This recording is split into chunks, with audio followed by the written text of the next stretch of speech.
تعرف عزيزي الأهلاوي في كل مكان إن إحنا عندنا كنز اسمه بن شرقي، ومن أهم اللاعبين في النادي الأهلي حاليا، أهم من تريزيجيه وأهم من زيزو. اعمل لايك وشير ومتابعة وتعالى أقول لك ليه.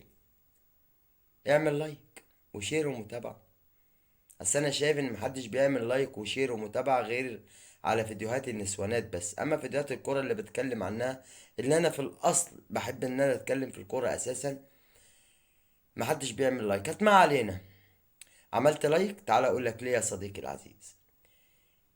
بن شرقي من اهم الصفقات اللي جات النادي الاهلي.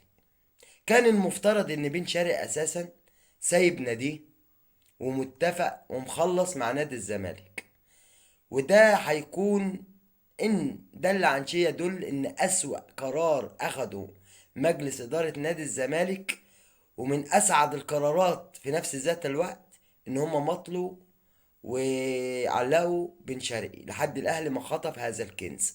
بن شرقي من بعد محمد بركات اللي اغلبيتكم ما شافوهوش في بيلعب في الاهلي اللي على اليوتيوب، كان من اذكى اللعيبه في النادي الاهلي. كان لاعب مش بس حريف وموهوب زي بن شرقي، لا، كان لاعب ذكي.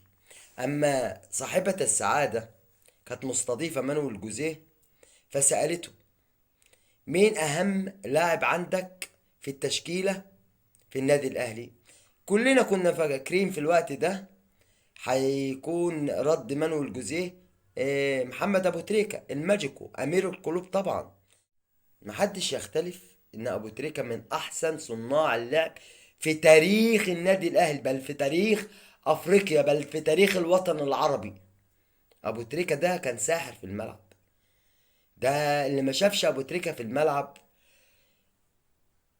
يعني يعتبر ما شافش كوره. الجيل الذهبي للنادي الاهلي. فنرجع لموضوعنا. فكان رد مانويل جوزيه محمد بركات طبعا. فاستغربت وكلنا استغربنا كمشاهدين، يعني ازاي مانويل جوزيه يفضل محمد بركات عن ابو تريكة في تشكيلة النادي الاهلي؟ كانت مبرراته اللي احنا كلنا ما كناش واخدين بالنا منها، ان محمد بركات من اذكى اللعيبة في مصر. محمد بركات مش كان ذكي جدا، كان ممكن يقعد الماتش كله 90 دقيقة ما يبانش، وفجأة تلاقيه خاطف لك جون ولا اتنين. ده ذكاء. وكان دايما، ده هو اللي بقول لها كده، وكان دايما بينقي المكان الفاضي، بيختار المكان الفاضي ويقف فيه، بيسحب معاه المساك والمدافعين وخط النص كمان. فساعتها جه في ذهني مش بس ان اللاعب يكون موهوب وحريف عشان يكون احسن لاعب او افضل لاعب في اي تشكيلة في اي فريق يعني. فاشرف بن شرقي في الجون اللي جابه في الزمالك في كاس السوبر اللي اتلعب في الامارات يقنعك. انا عامه كنت مقتنع بيه من ساعه ما كان بيلعب في الزمالك، وبالذات اما جاب الجون في الترجي. اما الترجي جاب جون وسنطره وخد اشرف بن شرقي عدى من واحد واتنين وحطها بلياردو ارضيه، كلنا اتفرجنا عليها حتى حارس المرمى والجمهور والعالم كله. اشرف بن شرقي من اللعيبه الذكيه جدا واللعيبه الهاديه. تعالوا مع بعضنا كده نحللوا الهدف بتاع بن شرقي، اللاعب الموهوب الذكي في الزمالك. الاول الكره كانت مع ياسر ابراهيم، اداها لمحمد هاني، اداها لزيزو في الوقت ده ان جريديشار خد مكان بن شرقي، وبن شرقي قطع من النص ورا المدافع نادي الزمالك، والكوره لعبها زيزو بلياردو، خدت كده على صدره بطريقه ايه ده، مغناطيس. وفي وضعيه لا يمكن للاعب كرة قدم غير انه لاعب يكون ذكي يلعبها بالطريقه دي. ده عواد كان منتظر منه ان لسه يلمها كمان مره وكمان مره ويطلع بقى ياخدها من قدامه.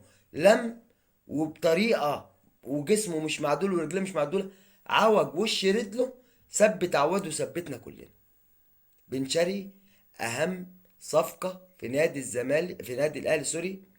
بن شرقي اهم صفقه في النادي الاهلي حاليا، اهم من صفقه تريزيجول اللي مستواه هابط جدا جدا جدا يا ريت نحافظوا على الجوهرة دي والكنز اللي اسمه بن شرقي. أهلا وافتخر.